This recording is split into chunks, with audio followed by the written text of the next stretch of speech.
स्वाएव सर्वसम्पन्नतस्मै श्रीगुरवे हरिपुरुष जगद्बन्धु महाउद्धारं चारिहस्तचन्द्रपुत्रो हासुत प्रभु प्रभु प्रभु हे अनन्तानन्द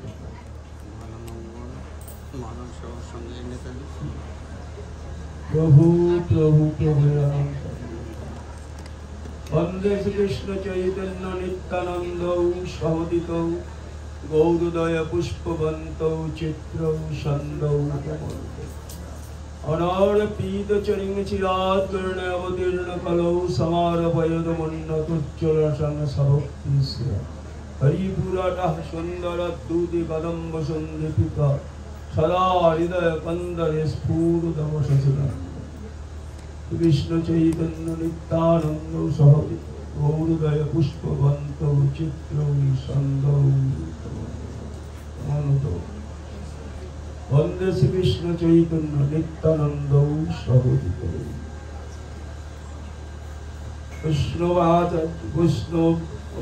कृष्णशिरसा नमामि श्री कृष्ण चैतन्य चन्द्राय नमो नित्यानंद चन्द्राय नमो शान्तिगुरुनाथाय नमो ओम नमो ब्रजराज नंदनाय नमो नमो भगवते वासुदेवस्य वाङ्मयमूर्ति स्वरूपाय श्री श्री कृष्ण चैतन्य चन्द्राय श्रीमद्भागवत ग्रन्थाय ओम नमो भगवते वासुदेवस्य वाङ्मयमूर्ति स्वरूपाय श्रीमद्भागवत ग्रन्थ महापुरुषाय जय बलबंधु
वन्दे श्रीकृष्ण चैतन्य नित्यानन्द सहोदित गौरोदय पुष्पवन्तौ चित्रौ छन्दौ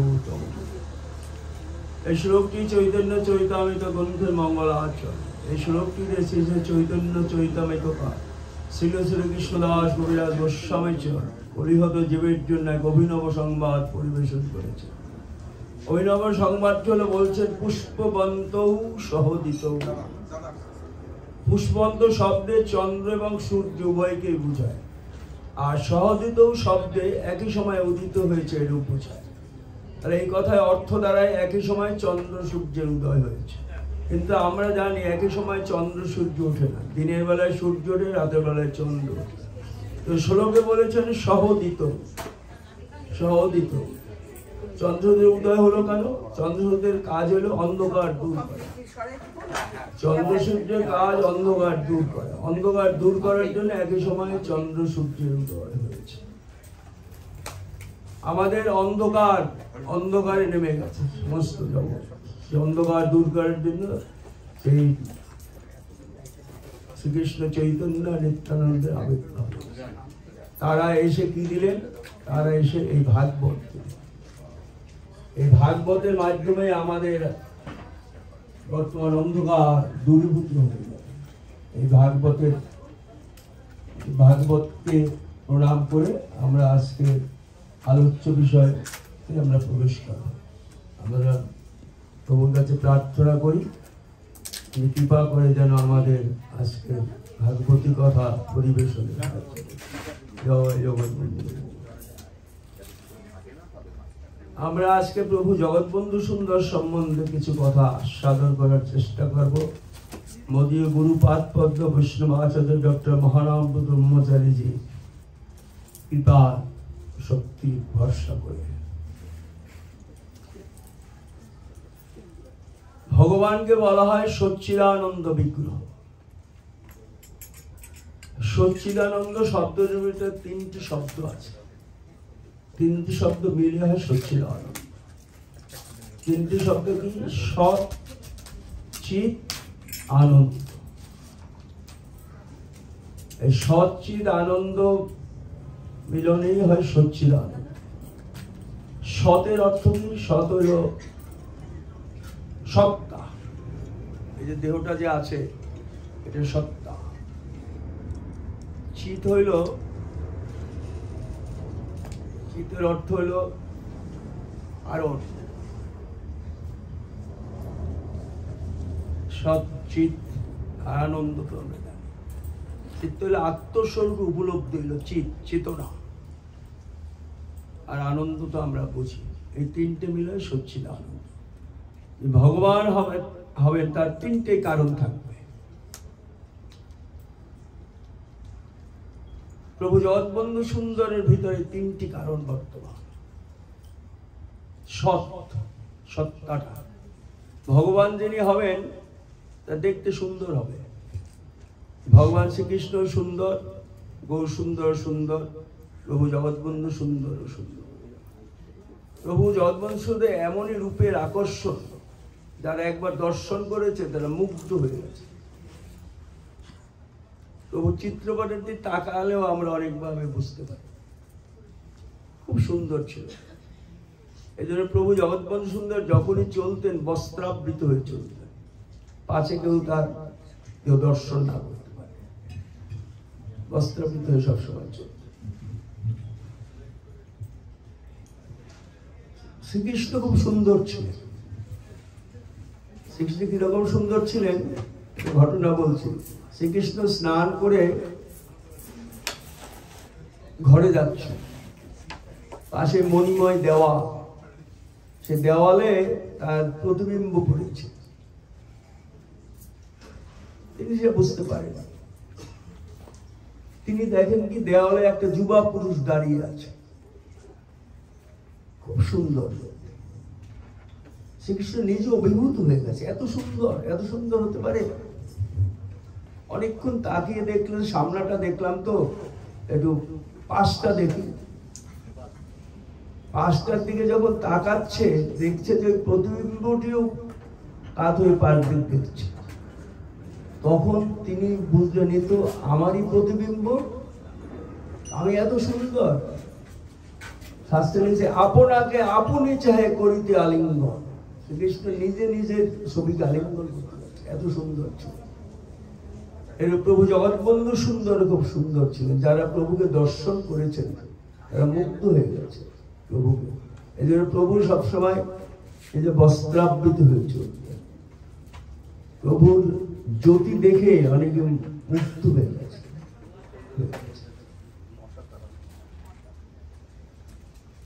প্রভুর এক ভক্ত ছিলেন রমেশচন্দ্র চক্রবর্তী।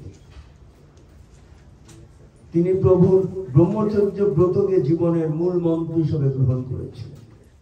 তার সংস্পর্শে যারা এসছে, ছোট ছোট ছেলে মেয়েরা, ছেলেরা, তাদের এই ব্রহ্মচর্য ব্রতে উদ্বুদ্ধ করেছে।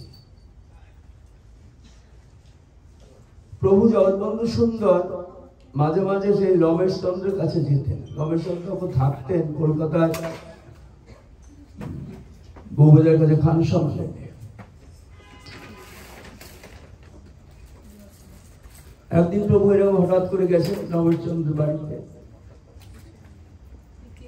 রমেশদের বাড়িতে যাওয়ার পরে রমেশ তো প্রভুর সাথে বন্ধুর মতো চলতেন।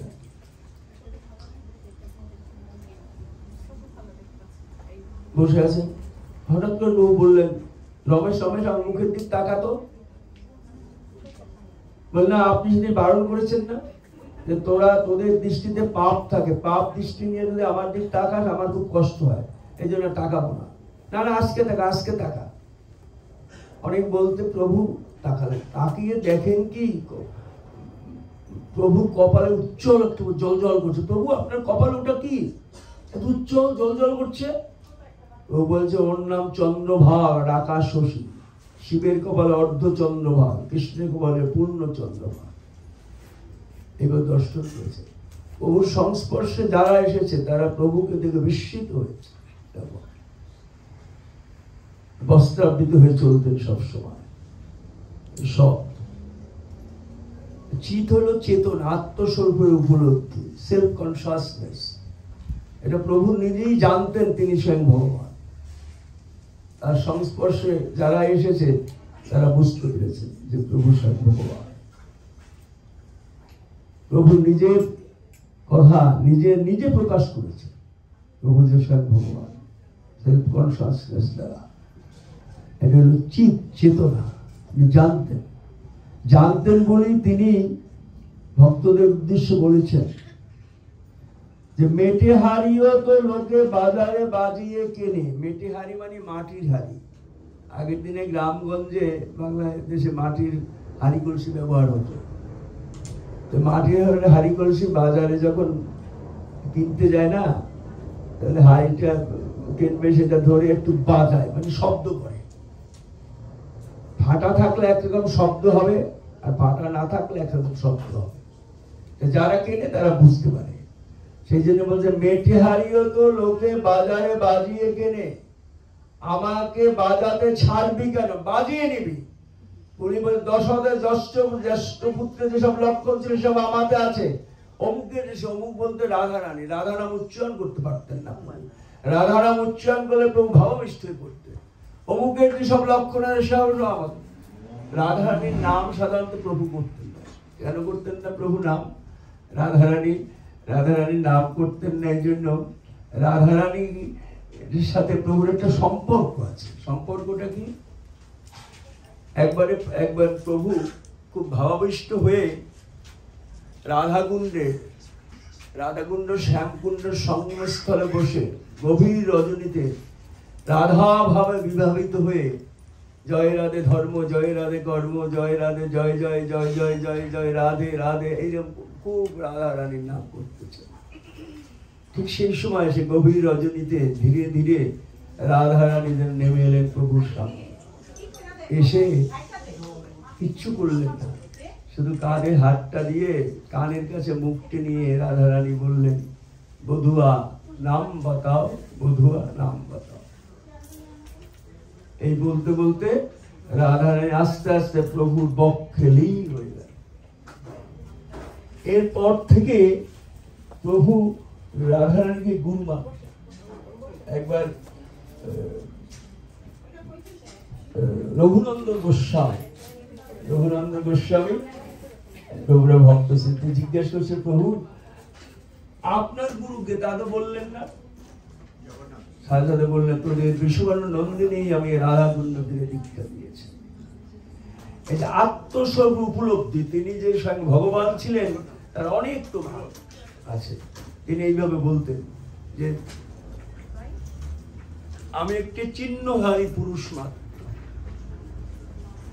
আর এই ভক্তদের যে জিজ্ঞেস করতে তার উত্তরে দিই, প্রভু যে স্বয়ং ভগবান এতে নানা সন্দেহ হতে পারে। একবার রমেশচন্দ্র কলকাতায় আছেন, ওখানে ত্রিপুরীন মহারাজ তিনি বলছেন, আচ্ছা তোমরা যে প্রভুরে ভগবান করো, কি প্রমাণ কি যে প্রভু ভগবান? তো রমেশচন্দ্র বলতে পারছে না। তিনি সাথে সাথে প্রভুকে চিঠি দিলেন, প্রভু এরকম আমরা আপনার কথা, আপনার সম্বন্ধে কিছুই জানি না, বলতে পারি না, আপনি আমাদের জানিয়ে আমাকে পত্র দিন। ঠিক তার পরের দিনে একটা রমেশচন্দ্র নামের চিঠি গেল। চিঠি পেয়ে উত্তর দিয়েছে তা মনে হয়। প্রভু চিঠি লেখা,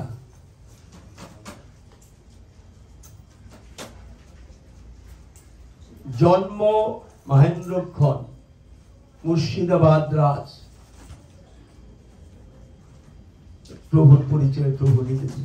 নাম জগৎ বন্ধু, জন্ম মহেন্দ্রকর, মুর্শিদাবাদ রাজ, ইতি প্রভু।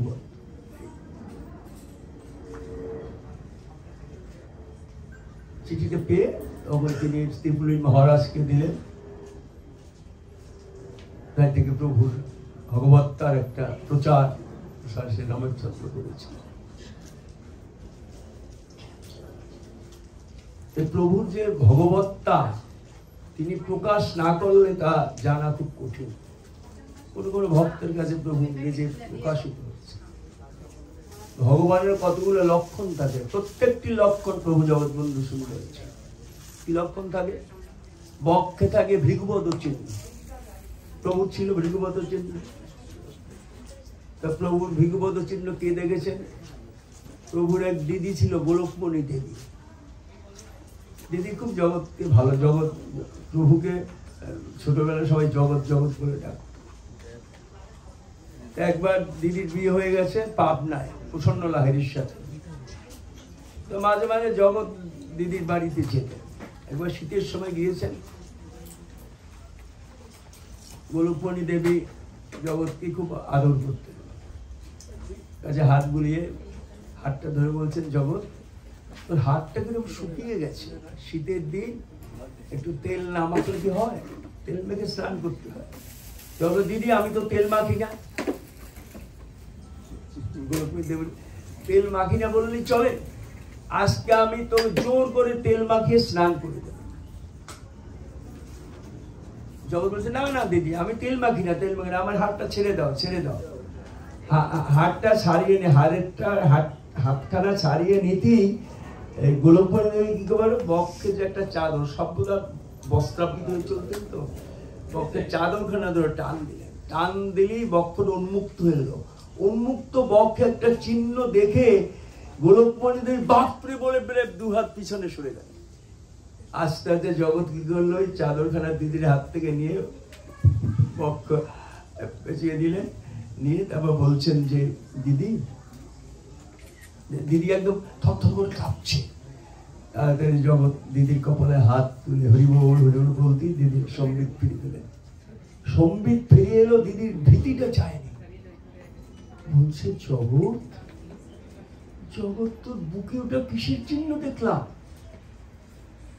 জগৎ চাদরখানা গলায় জড়িয়ে দিদিকে বলছে, দিদি ওর নাম ভৃগুপদ চিহ্ন, তুমি কিন্তু কাউকে বলবে না। এই বলে এগুলো ভগবত চিহ্ন।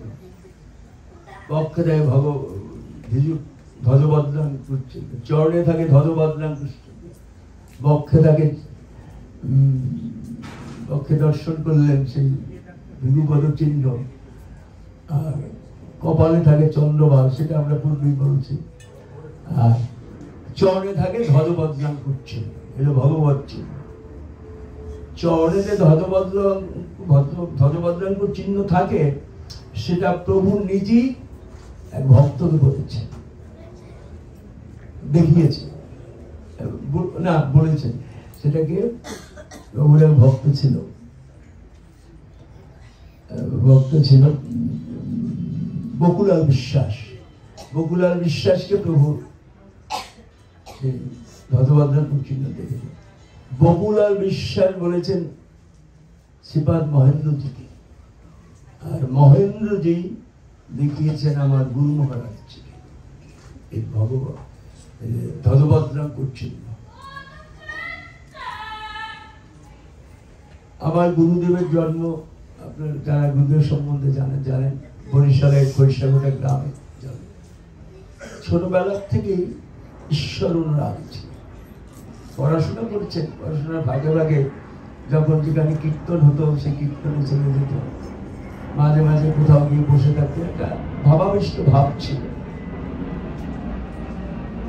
তো আস্তে আস্তে পড়াশোনা যখন করছেন, তখন তারই এক বয়স হয়তো একটু বেশি হবে, তো সহপাঠীর মতো তার সাথে ব্যবহার ছিল। রাজেন্দ্র নাম। রাজেন্দ্র আধ্যাত্মিক শক্তিতে পরিপূর্ণ। গুরুদেব নিজে বলছেন রাজেন্দ্র সম্বন্ধে, রাজেন্দ্র আমার একজন গুরু। কি করে গুরু হলো? কিরকম গুরু আপনার? বর্তোদ্দেশ গুরু। বর্তোদ্দেশ গুরু অর্থ হলো বর্তমানে পথ, আর বর্তোদ্দেশ সে পথ যে উদ্দেশ্য দেখিয়ে দেয়। তিনি বলছে এই যে সাধনার পথ, এই পথটা আমাকে দেখিয়েছেন রাজেন্দ্র, তাই বলে রাজেন্দ্র। গুরু প্রায় ভাবাবিষ্ট থাকতেন। একদিন রাজেন্দ্র এখানে প্রভুর চিত্রপট হাতে নিয়ে আমার গুরুদেব দেখেছেন, দেখ তো বঙ্কিম, তুই স্বপ্নে এই মূর্তি দেখিস না? হ্যাঁ, এই মূর্তি তো দেখি, মাঝে মাঝে হাত ছান দিয়ে আমায় ডাকছে, কে? তখন রাজেন্দ্র বললেন, ইনি শ্রী শ্রী প্রভু জগৎবন্ধু সুন্দর নবগৌরাঙ্গ। কোথায় আছেন? বলে এখন ফরিদপুরে আছেন। ফরিদপুরে আছেন? ভগবান আমার গুরুদেবের চেতনায় যে নিশ্চয় দর্শন করতে হবে। কি করে যাবেন?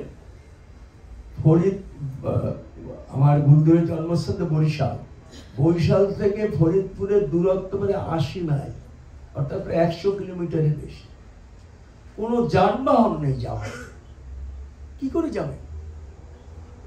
গুরুদেবরা যেতেই হবে। রাজেন্দ্র বলল, তুমি কি করে যাবে? কেন? পদব্রজে যাবো, হেঁটে যাবো? হেঁটে যাবে 100 কিলোমিটার পথ। হ্যাঁ। সাথী হলেন রাজেন্দ্র আর আশুতোষ নামে এক ভক্ত।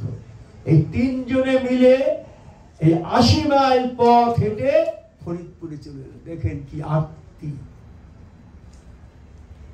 হরিগুণগান, হরি কথা বলতে বলতে 80 মাইল পথ হেঁটে এসে ফরিদপুরে যখন ঢুকলেন, শুধু মন্দিরে ঢুকলেন, শুনলেন যে প্রভু মন্দিরে নেই। প্রভুকে নিয়ে ওদের মন্দিরে ঢুকতে ঢুকতে প্রায় বিকেল হয়ে গেছে। বিকেল হলেই ভক্তরা প্রভুকে নিয়ে একটা ইজি চেয়ারে বসায়। ইজি চেয়ারে বসে দুই পাশে দুইটা বাঁশ বাঁধে। বাঁশ বেঁধে সে বাঁশ কাঁধে করে নিয়ে কীর্তন করতে করতে সমস্ত ফরিদপুর রাস্তা পরিক্রমা করে। এটা রোজই যায়। সে পরিক্রমায় বেরিয়েছে, অপেক্ষা করছেন কীর্তন কখন আসবে। কিছুক্ষণ পরে কীর্তনের শব্দ শুনে আমার গুরুদেব দৌড়ে প্রবেশ দ্বারে চলে গেলেন, গেটের ওখানে।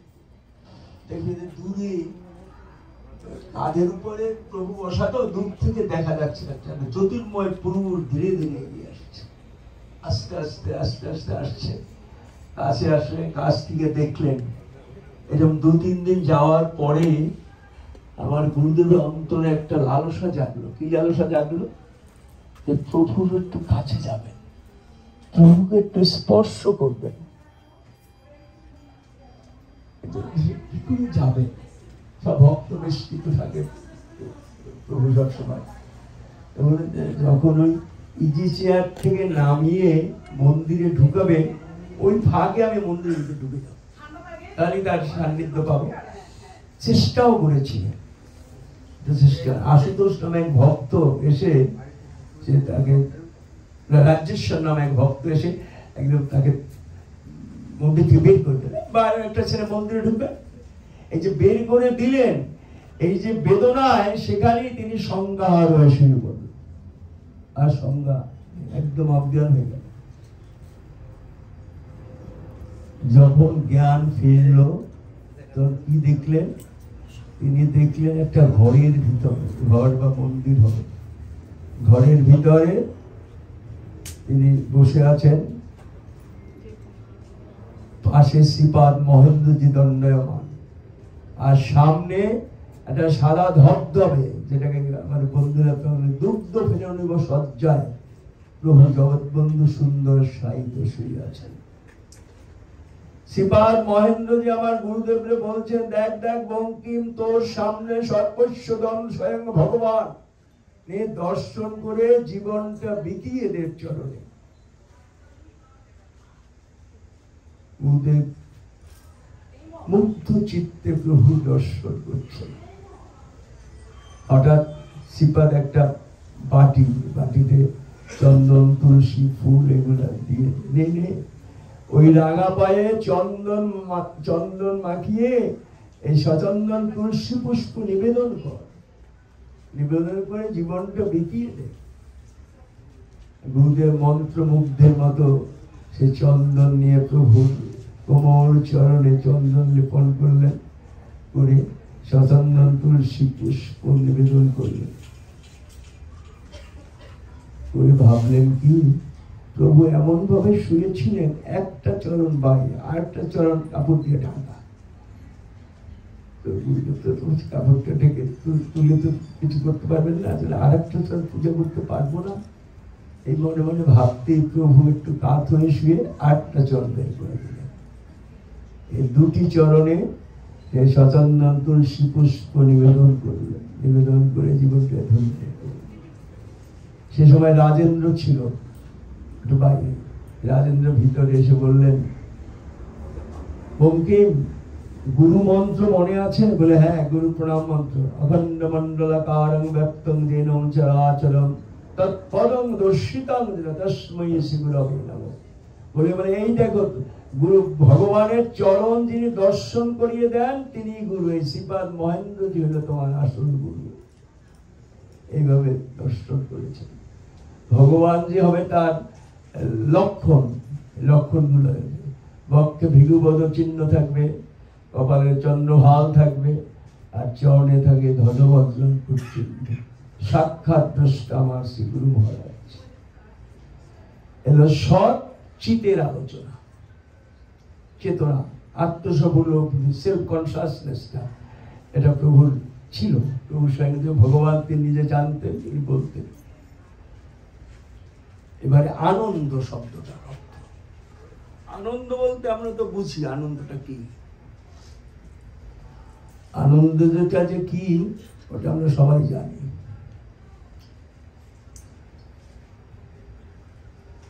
আনন্দ বলতে আমরা যেটা জানি ঠিক জানি না। আনন্দ হলো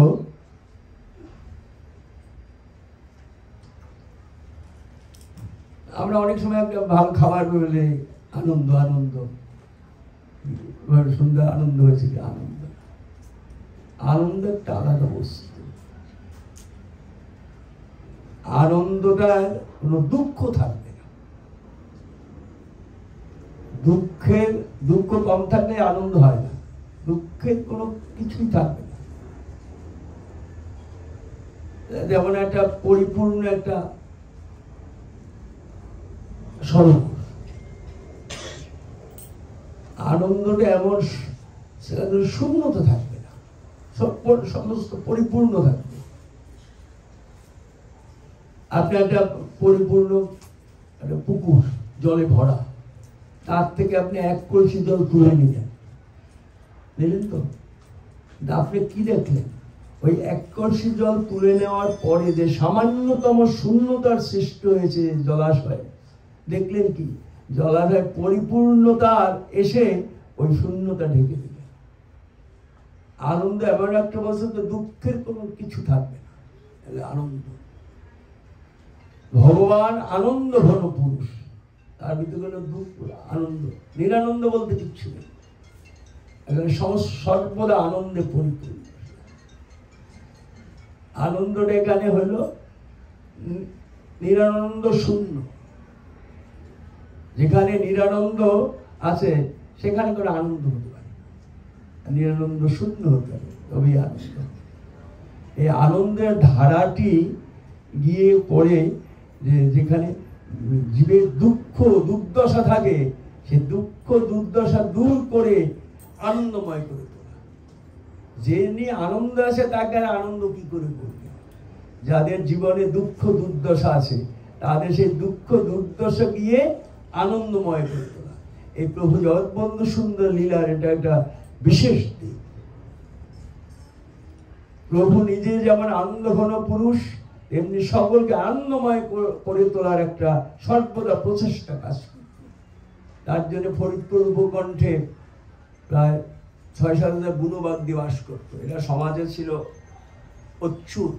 যে সমাজে কোনো স্থান ছিল না, অবান্তীয়, এদের মানুষ বলে কেউ গণ্য করতো না সমাজে। অথচ তাদের সাথে সমাজও চলত না। এই যে বনবাদীরা এরা এসছে কোন সাঁওতাল বংশধর, এরা প্রথমে সাহেবরা আমাদের বাংলাদেশে নীল চাষ করত। নীল যেমন জামা কাপড়ে সাবান দিয়ে কাঁচার পর নীল দেয়, আগে যেমন নীল এরকম খন্ড চাষ হতো। এখন তো ব্লু টুল অনেক কিছু বেরিয়ে গেছে। সেই নীল চাষের জন্যই বাগদি সম্প্রদায় থেকে এদের নিয়ে আসতে কাজ করতো। নীল চাষ যখন বন্ধ হয়ে যায়, এরা বেকার হয়ে যায়, তখন এদের দিয়ে সেই বাবুরা মাটি কাটা, লাঠি খেলা এই সমস্ত করাতো। সমাজে এদের কোনো স্থান ছিল না, সমাজে ছিল এরা অচ্যুত, অপান্ত। এদের দুঃখ দেখে প্রভুর প্রাণ কেঁদে উঠেছে। আনন্দবান নিজে আনন্দ থাকবো তা শুধু না, সকলকে আনন্দময় করে তোলার একটা মনোবৃত্তি তার ভিতরে আসে। প্রভু জগৎবন্ধু সুন্দর এই গুণবাগদের অবস্থা দেখে তার প্রাণ কেঁদে উঠেছে। সেই গুণবাগদিরা সমাজে তাদের কোনো স্থান ছিল না। প্রভুর এক ভক্ত ছিলেন দুঃখীরাম ঘোষ। তিনি একদিন খুব তাড়াতাড়ি দৌড়ে এসে প্রভুকে বললেন, প্রভু এই যে বনবাগদিরা আছে না, ওরা না সবাই খ্রিস্টান হয়ে যাচ্ছে। তার কারণ এই যে হিন্দু ধর্মের হিন্দু ধর্মের অত্যাচার অবহেলার জন্য ওরা খ্রিস্টান বাগদিরা কেউ আর হিন্দু ধর্মে থাকতে চায়। তারা ঠিক করলেন তারা খ্রিস্টান হয়ে যাবে। তার কারণ এদিকে বাবুদের অত্যাচার আর ওদিকে পাদ্রী সাহেবদের প্রলোভন। পাদ্রী সাহেবরা ঘরে ঘরে গিয়ে গিয়ে বলছে, তোমরা কেন হিন্দু থাকবে? হিন্দু ধর্ম তোমাদের কি দিয়েছে? অত্যাচার, অবহেলা, লাঞ্ছনা। তোমরা খ্রিস্টান হও, তোমাদের সমস্ত অভাব আমরা দূর করে দেবো, তোমার ছেলে মেয়েদের পড়াশোনা করে দেবো, চাকরি দেবো, হাসপাতাল করে দেবো, স্কুল করে দেবো। একদিকে তথাকথিত বাবুদের অবহেলা, অত্যাচার, লাঞ্ছনা, আর অন্যদিকে খ্রিস্টান সাহেবদের তার প্রলোভন। এই দুই ভিতরে সমস্ত গুরুবাগদিরা ছিল। এদের সর্দার ছিল রজনী সর্দার, বিরাট চেহারা, কালো চুল, রংটাও কালো, চোখ দুটো লাল, বিরাট চেহারা। অনেকে রজনীর কথা বলে বাচ্চারা যদি কান্নাকাটি বেশি করে যদি বলে একবার ওই রজনী আসছে, ভয় একদম তো রজনী সর্দার তিনি সকলকে নিয়ে বসে সভা করে ঠিক করলেন যে না, আমরা বাবুদের সমাজে থাকবো না। বাবুরা আমাদের শুধু অত্যাচার, অবহেলা, লাঞ্ছনা দিয়েছে। আমরা খ্রিস্টান হয়ে যাব, আমরা খ্রিস্টান হয়ে যাব, খ্রিস্টান ওরা আমাদের সব দেবে। এই কথা যখন প্রভু শুনলেন, প্রভু দুঃখীরামকে বলে, দুঃখীরাম তুই কি বলছিস? ওরা যে আমার প্রধান সহচর, ওদের কিছুদিন খ্রিস্টান হতে দেওয়া যাবে না। তুমি এখনই যাও, ওদের সর্দার রজনীকে বলো যে আমি ওকে ডেকেছি। দুঃখীরাম ঘোষ তাড়াতাড়ি চলে গেল, গিয়ে রজনী তোকে প্রভু ডেকেছে।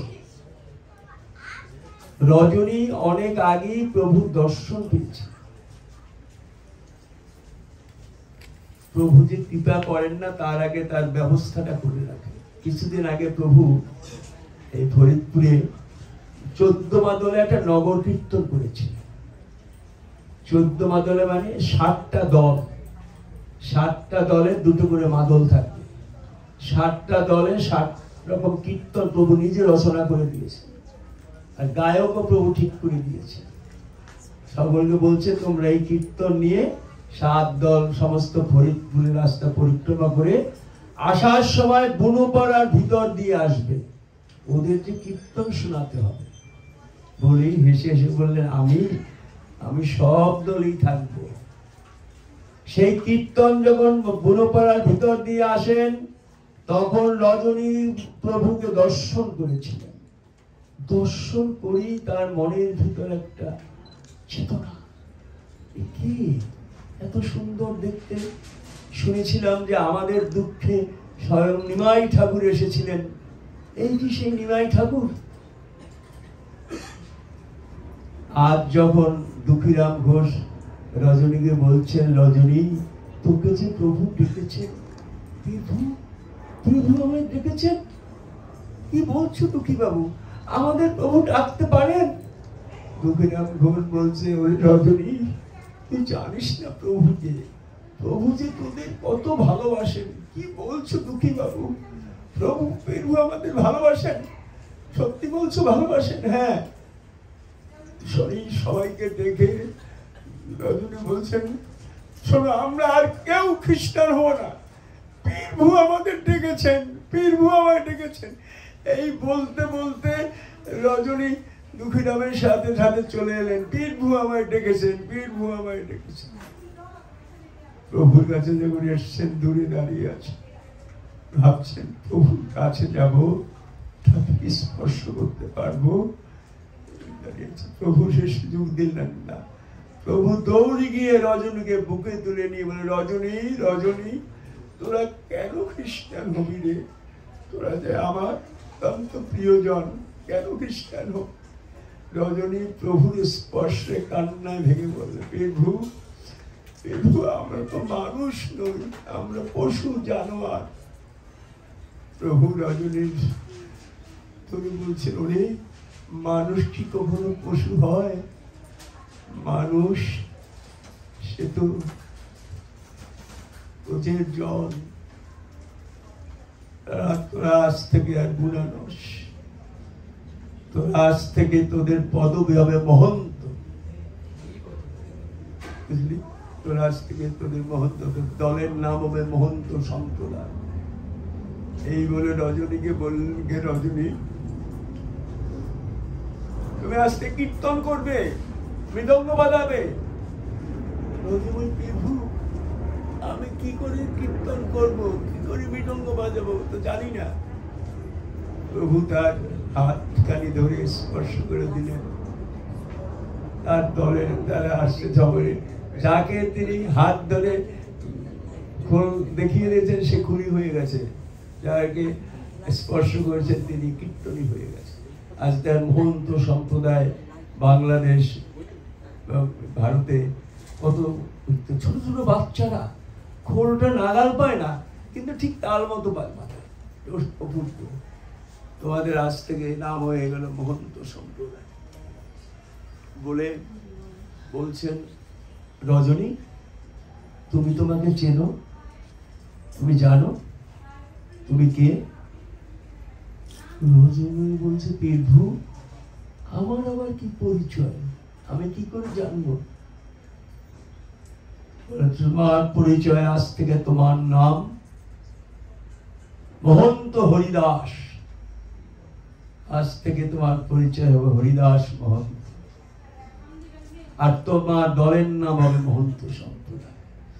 দেখেন প্রভু সামান্য কৃপা করে একটা অনুন্নত সমাজকে কি করে তুলে দিলেন, মহন্ত সম্প্রদায়। এখন মহন্ত সম্প্রদায় আমাদের মহারাম সম্প্রদায়ের কাছে একটা মূল্যবান সম্পদ।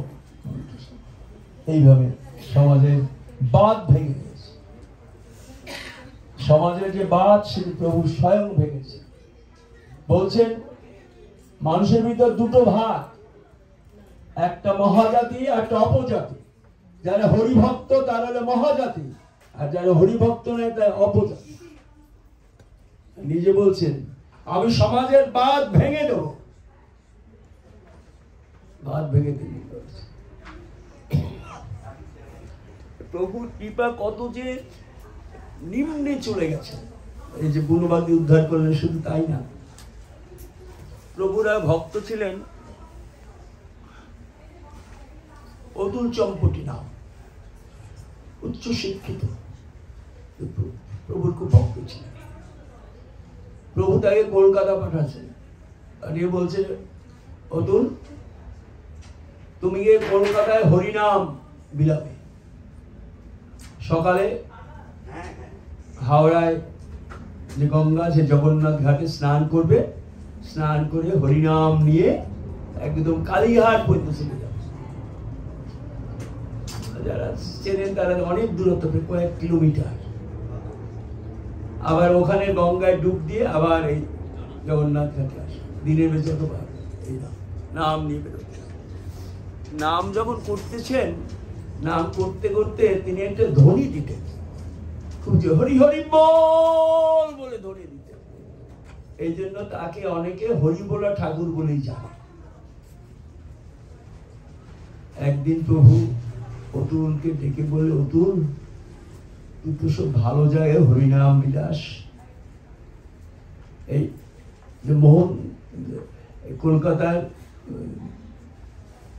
সেন্ট্রাল এভিনিউতে আছে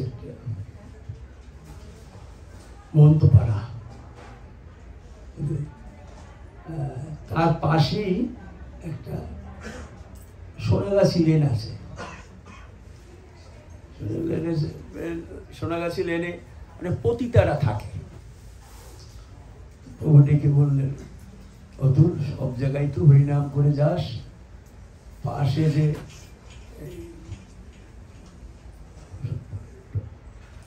পাশে যেটা হলো ইপাড়া, ডোমপাড়া, ডোমপাড়ায় প্রভু থাকতেন। তিনকড়ি ডোমের গৃহে প্রভু, তিনকড়ি ডোমের কল্পনা করা যায় না ওখানে গিয়ে যে প্রভু কি করে থাকেন। তো তার পাশে একটা সোনাগাছি নেন, সোনাগাছি নেন। অতুলকে ডেকে বললেন, তুই তো সব ভালো ভালো জায়গায় হরিনাম করে বেড়াস, এই পাশে যে একটা সোনাগাছি লেন আছে, সোনাগাছি লেনটা হলো পতিতা পল্লী, ক্রস যারা থাকে, ওখানে তো হরিনাম নিয়ে যাস না। শুনে ফুলল অতুল হলো, প্রভু ওই পাড়ায় যদি যাই আমি, যখন বেরোবো তখন বাবুর আমাকে দেখবে, কি ভাববে? প্রভু গম্ভীর হয়ে বললেন, কি ভাববে রে অতুল?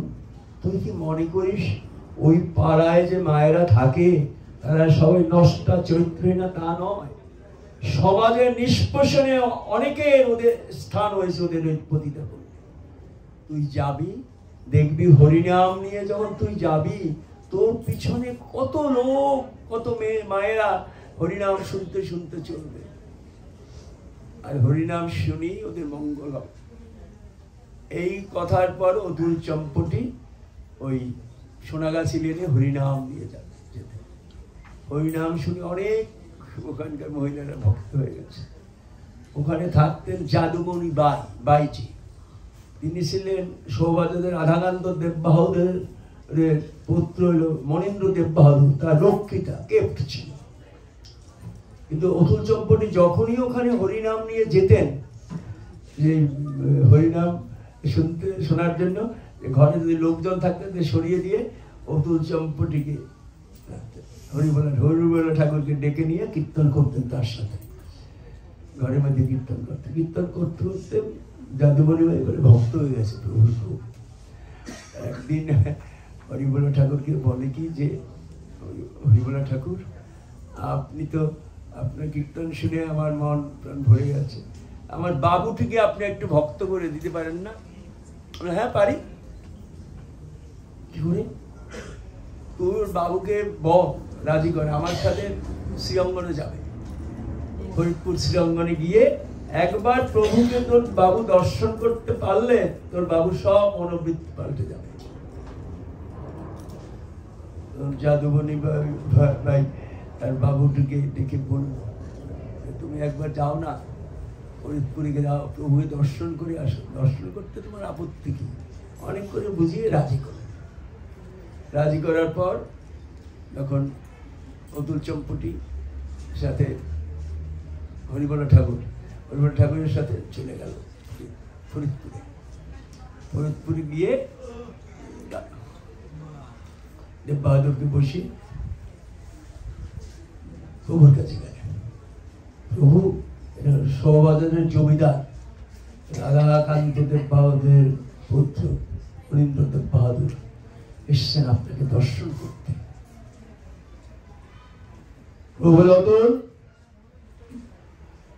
তুমি প্রথমে ও মাথাটি মুড়িয়ে দাও।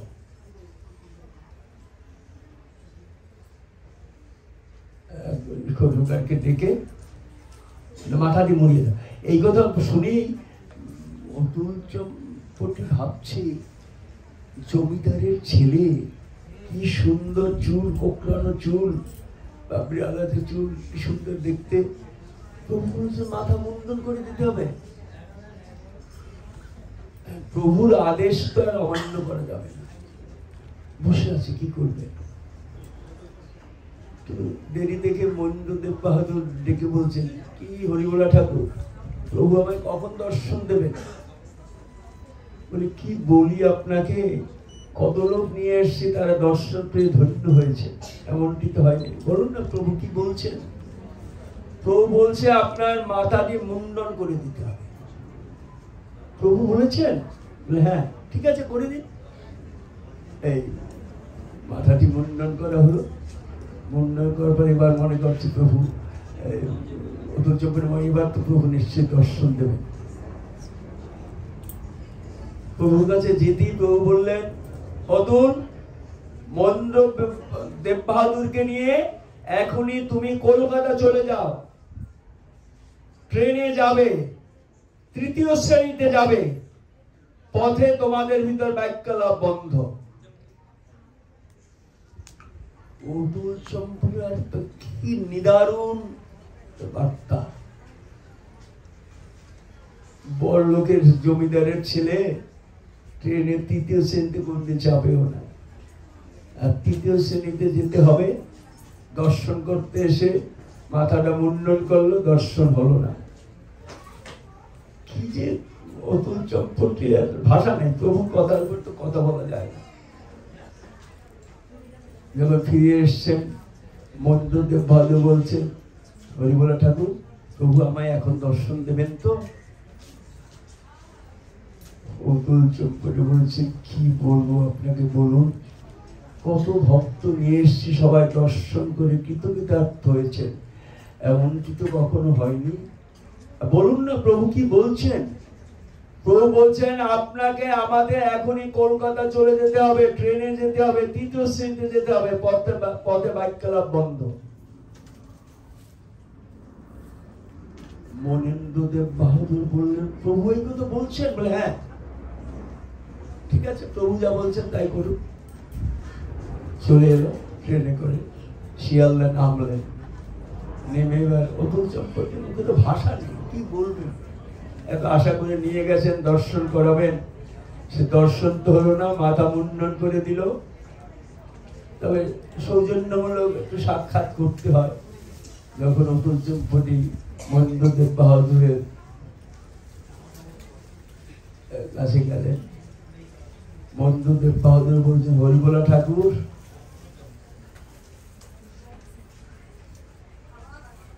আমাকে প্রভু দর্শন দিলেন না, কি করে দেবেন? আপনি জানেন না আমার বাড়িতে যে চৌবাচ্চা আছে, 100 বোচ্চা মদ আমার পেটে গেছে, আর এমন কোন কুকীর্তি নেই যে আমি করিনি। আমাকে এর বেশি কৃপা করতে পারেন না, দর্শন করে দেবেন। তবে আমি ধন্য হয়েছি, তার মুখে আমার নাম উচ্চারণ হয়েছে কয়েকবার, তিনি আমাকে আদেশ করেছেন। এই তো কৃপা, এর থেকে আর বেশি কৃপা আমি আশা করি না। এই বলতে বলতে মহেন্দ্রদেব কান্নায় ভেঙে পড়লেন। কি হলো জানেন? মহেন্দ্রদেব বাহাদুরের সমস্ত কুবৃত্তি চলে গেল। সারা জীবন একটা খাটে যতদিন ছিলেন, শুয়েছিলেন, সামনে একটা প্রভুর চিত্রপট রেখে, আর হা প্রভু বলতে বলতে সারা জীবন আমার গুরুদেব সঙ্গে দর্শন করছেন তাকে, আর কোনো কথা নাই, খালি প্রভুর কথা। প্রভু, এটা একটা কৃপা, এটা একটা কৃপা করলেন, আর স্মৃতি জাগিয়ে তুললেন। এইভাবে যথেষ্ট কৃপা করেছে। এরপর বন্ধু সুন্দর লীলা আর অনেক দিক আছে, কিন্তু তিনি যে ভক্তকে কত ভালোবাসেন, ভক্তকে তার কৃপার দর্শন দিয়েছে। এটা সমাজের উন্নত জাতিকে সে উন্নতির পথ দেখিয়েছে। যাদের সমাজে কোনো স্থান ছিল না তাদের তিনি মহন্ত পদে উন্নীত করে দিলেন, মহন্ত করে দিলেন। আর তাদের ভিতর কীর্তন মৃদঙ্গ বাজনা এই যে সৎ চিত, আনন্দ। আনন্দটা খালি আনন্দ আনন্দ বললে তো হবে না, আমরা সুখটাকে আনন্দ করব। সুখ আর আনন্দ একটা। সুখটা হলো দেহে, আনন্দটা হলো মনের। সুখটা হলো দেহের, আনন্দ হলো মনের। আমরা সুখটাকেই অনেক সময় আনন্দ করে প্রকাশ করি, কি আনন্দ মানে তা নয়। সুখটা দেহ দিয়ে অনুভব হয়, আনন্দটা মন দিয়ে অনুভব। তাহলে আনন্দ, সুখ আর আনন্দের পার্থক্য। আমরা সুখটাকে অনেক সময় আনন্দ, আনন্দ ঘন পুরুষ সে আনন্দের গহরে পেয়ে যায়। বন্ধু সুন্দরের অবদান, তিনি হরিনামকে বেছে নিয়েছে। তার বাণীতে আছে, হরিনাম লও ভাই অন্য গতি নাই, হেরো প্রলয় এলো প্রায়, যদি সৃষ্টি রাখো ভাই হরিনাম প্রচার করো, হরিনাম প্রভু জগৎপুরী। হরিনাম করতে মহাপ্রভু বলছেন না, হরে নাম হরে নাম হরে নাম কেবলম কালো নাস্তব নাস্তব গতির অন্যতা। একই কথা প্রভু বলছেন, হরিনাম লও ভাই অন্য গতি নয়, হেরো প্রলয় এলো প্রায়, যদি সৃষ্টি রাখো ভাই হরিনাম, হরিনাম প্রভু জগৎপুরী। হরিনাম আর প্রভু জগৎ অভিন্ন, কোনো ভেদ নেই। তিনি কত সুন্দর সুন্দর করুণা করেছেন জীব জগৎকে, সকলকে সেই হরিনামে উদ্বুদ্ধ করছে। হরিনামে সত্য যুগে ছিল একটা পথ, সত্য ত্রেতা দাপর কলি। সত্য যুগে সাধনা ছিল ধ্যানের, ধ্যান করা। সত্য ত্রেতা এলো যাগযজ্ঞ, দাপরে ছিল সেবা অর্চনা। আর কলিযুগে একমাত্র সাধনা নাম সংকীর্তন। মহাপ্রভু যেমনি নাম সংকীর্তন দিয়েছেন, তো বন্ধু সুন্দর সেইভাবে সকলের ভিতর নাম হরিনাম হরিনাম করতে বলেছে। ওরা হরিনাম করে আমাকে তোদের সাথে মিশিয়ে নে, আমি যে হরিনামের ভিন্ন আর কারণ। আবার তোরা যে হরিনাম না করিস, আমি এই ঘরে থেকে পাষাণ হয়ে যাব। এইভাবে প্রভু হরিনামের কথা বলছে। হরিনামের কত স্তুতি গিয়েছেন প্রভু। এই হরিনামটাই এই কলিযুগের একমাত্র সাধনা। যে যে সম্প্রদায়ের ভক্ত হন না কেন, সম্প্রদায়ের একটা নাম, সেই নামটা করবে না। নাম করতে কিছু লাগে না। প্রভু বলছে নাম যে খোল করতাল বাজিয়ে নাম করবে, খোল বাজাতে খোল করতাল নেই, হাতে তালি দেন, হাতে তালি হরি বল বলতে পারে, যেখানে সেখানে বসে বলতে পারে, কোনো আপত্তি নেই। নামের তো কোনো খরচ নেই। নাম করতে হলে যে খরচ করলে, আপনি ঘরে আছেন 4 জন 5 জন একত্রে একটা সময় বসুন, একটা সময় ঠিক করুন যে আমরা এই সময় সব কাজ রেখে বলবো, বসে সবাই মিলে হাতে তাল দিয়ে হরি বল বলবো, জয় জয় বন্ধু বলবো। যার যেমন নিষ্ঠুত সে তাদের নাম করবে। এই নামটা যেমন মহাপ্রভু নাম করতে বলে, প্রভু এই নাম করতে। প্রভু এই জন্য হরিনাম করে আমাকে তোদের সাথে মিশিয়ে নে, আমি যে হরিনামের ভিন্ন আর। এই নামের বার্তা দিয়েছে প্রভু বন্ধু সুন্দর। আমরা যারা প্রভু বন্ধু সুন্দর ভক্ত আছি, তারা এই নামটাকে আশ্রয় করবে। কীর্তন হবে, পাঠ হবে, প্রসাদের বিরাট আয়োজন হবে, কিন্তু নাম হবে না। নামটাই কম হয়, শেষকালে 2 বার নাম করে আমরা ছেড়ে দিই। কেন? 1 ঘন্টা বসে নাম করুন না, নামে মঙ্গল হবে। নামের ভিতর প্রভু আছেন, প্রভু নাম হলে সেখানে প্রভু আসেন। তো নামটা বেশি করে করতে হবে। সে নামটা আমরা করি না, খুব কম 2 বার 4 বার করে ছেড়ে দেই, আর অন্য কিছু করি। সেটা নামের দিকে লক্ষ্য করে প্রভু নাম বলছেন। হরিনাম এত উচ্চকণ্ঠে করবে যেন শস্ত্র দূর হতে শোনা যায়, স্থাবর জঙ্গম কীট পতঙ্গ সকল উদ্ধারণ প্রাসী হয়েছে, নামই উদ্ধারণ। এই নামটাকে জোর দিতে হবে সকলে মিলে। যার যার বাড়িতে করবেন, সবাই মিলেমিশে করবেন। এই নামটাই প্রভুর। মহাপ্রভু যেমনি নামের কথা বলে, প্রভু বলেন নাম করে, ওদের নাম করে আমাকে তোদের সাথে মিশিয়ে নে, আমি যে হরিনামের ভিন্ন আর কারণ। এই প্রভুর আটটি ভরা ডাকে যদি আমরা সাড়া না দেই, তবে কি অনুষ্ঠান, কি প্রভু বন্ধু সুন্দরের কথা শ্রী গুরুদেবের মুখ থেকে যেরকম শুনেছি তার কিঞ্চিত পরিবেশন করার চেষ্টা করেছি। প্রভু যতটুকু করিয়েছেন এই সকলে মিলে সেই হরিনাম করবেন। হরিনাম লও ভাই অন্য গতি নাই, এলো প্রলয় এলো প্রলয়, যদি সৃষ্টি রাখো ভাই হরিনাম প্রচার। প্রলয়ের কথা প্রভু বলছেন, এখন কি প্রলয় চলছে না? কত খণ্ড খণ্ড প্রলয় চলছে চারিদিকে। এখনই একমাত্র হরিনাম করতে হবে, যার যার ইষ্ট নাম তিনি তাই করবেন। সব যত বেশি করতে পারেন করবেন, তাতে আপনার মঙ্গল হবে, যারা শুনবে তাদেরও মঙ্গল হবে। আপনি করছেন না কিন্তু আপনার কানে আসছে নাম, তাতেও আপনার মঙ্গল হবে। এই মঙ্গল বার্তা প্রভু শুনবে। প্রভুর কৃপায় এতটুকু আবার স্মরণ করলেন, প্রভুর কথা বললাম।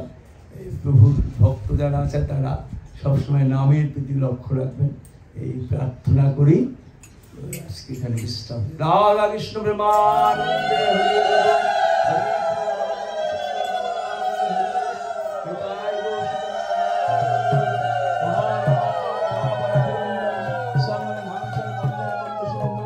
হরে কৃষ্ণ কৃষ্ণ কৃষ্ণ হরে হরে, হরে রাম জয় জগৎ বন্ধু।